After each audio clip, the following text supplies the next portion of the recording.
Assalamualaikum warahmatullahi wabarakatuh. Jumpa lagi kawan.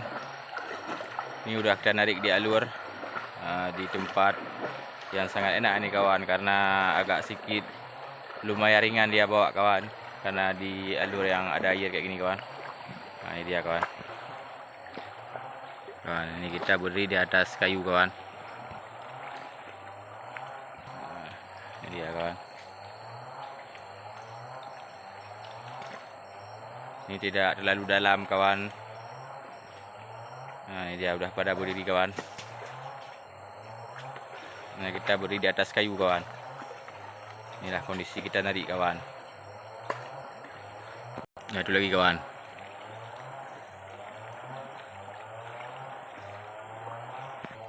Nah, udah hampir nyampe ke daratan kawan. Ini papan kita kasih kawan.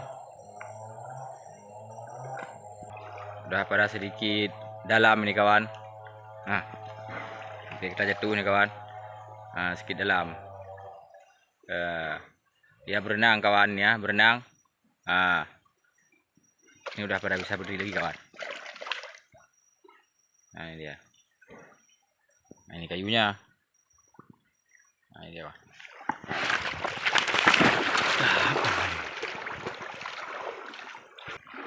Nah, ini kecil-kecil kawan.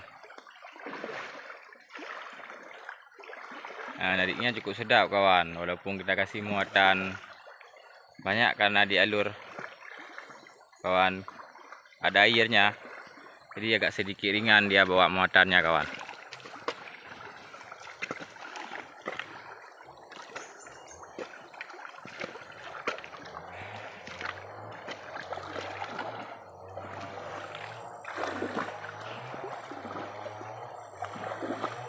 Udah pada agak sedikit dalam.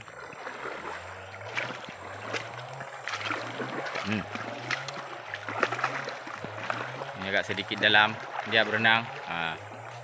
Ada yang nyelam.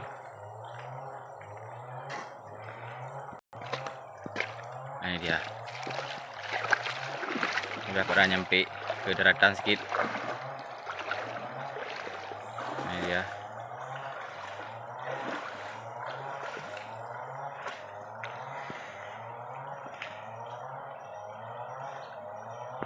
Berendam di air kawan.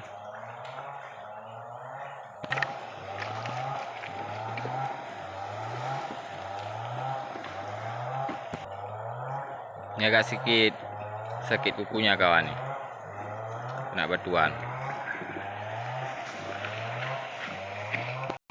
Ini yang betina kawan, lagi bunting kecil.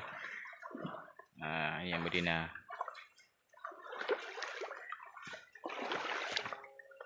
Nah, ini dia.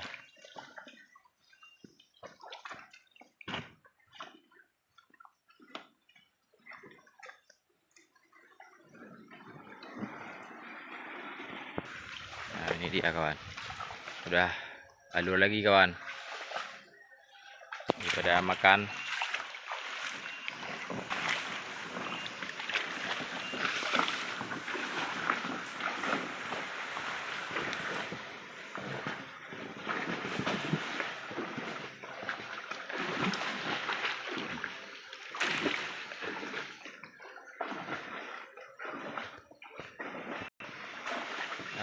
Dua hari ini cukup sekian kawan.